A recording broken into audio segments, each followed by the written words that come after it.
नमस्कार दोस्तों। आज मैं आपको सुनाने जा रहा हूं एक ऐसी कहानी जो अंधकार के बीच जन्मी करुणा की लौ की कहानी है। कहानी है प्रकाश की अंतिम लौ। कभी कभी इंसान इतना अंधकार में डूब जाता है कि उसे अपने भीतर की रोशनी भी दिखाई नहीं देती। यह कहानी है सुव्रत नाम के एक युवक की, जो पाप, पश्चाताप और करुणा के बीच अपनी आत्मा को पहचानता है। राजगृह के पास एक छोटा सा गांव था। वहीं रहता था सुव्रत, एक मेहनती पर गरीब युवक। पिता युद्ध में मारे गए थे और माँ उसकी दुनिया थी।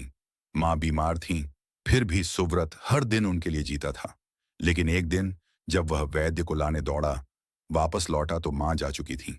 सुव्रत ने आसमान की ओर देखा और चिल्लाया, अगर कोई भगवान है तो सामने आ, वरना मैं मान लूंगा कि यह संसार झूठा है।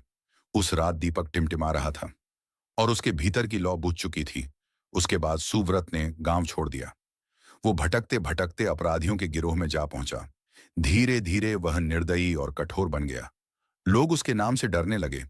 एक रात जब वह एक व्यापारी काफिले को लूटने पहुंचा, उसे एक मासूम आवाज सुनाई दी, मां, मुझे डर लग रहा है। वह ठिठक गया। तलवार उसके हाथ से गिर पड़ी। उसकी आंखों में पहली बार आंसू आए। अगले दिन जंगल के रास्ते पर उसने कुछ भिक्षुओं को देखा। उनमें से एक थे भगवान बुद्ध। उनके चारों ओर सन्नाटा था, पर उनके भीतर करुणा का सागर। एक बूढ़ी औरत उनके चरणों में गिर पड़ी। भंते, मेरे बेटे को किसी डाकू ने मार डाला है। बुद्ध ने शांत स्वर में कहा, तेरे आंसू उसे वापस नहीं ला सकते, पर तेरी क्षमा किसी और की आत्मा को पुनर्जन्म दे सकती है। सुव्रत पेड़ के पीछे खड़ा यह सब सुन रहा था और यह वाक्य उसके हृदय में तीर की तरह उतर गया। रात के समय सुव्रत बुद्ध के पास पहुंचा। उसने कहा, भंते, मैं अपराधी हूं, क्या मेरे लिए भी क्षमा है?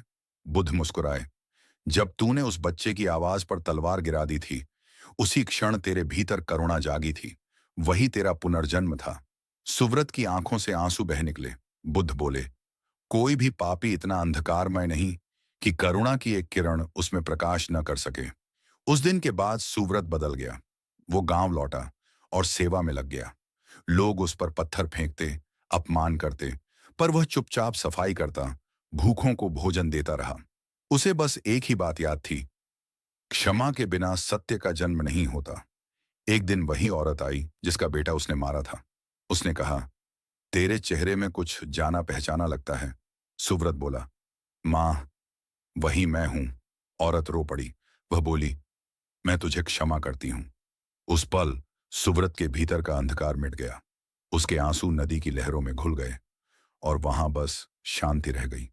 वर्षों बाद सुव्रत बुद्ध का शिष्य बन गया। लोग कहते, उसके पास बैठो तो मन हल्का हो जाता है। एक दिन बुद्ध ने मुस्कुराकर कहा, सुव्रत, अब तू वही दीपक बन गया है जो दूसरों को अंधकार से मुक्त करेगा।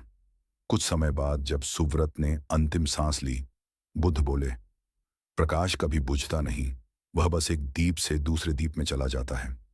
अंधकार चाहे कितना भी गहरा क्यों ना हो, करुणा की एक छोटी सी लौ उसे मिटा सकती है।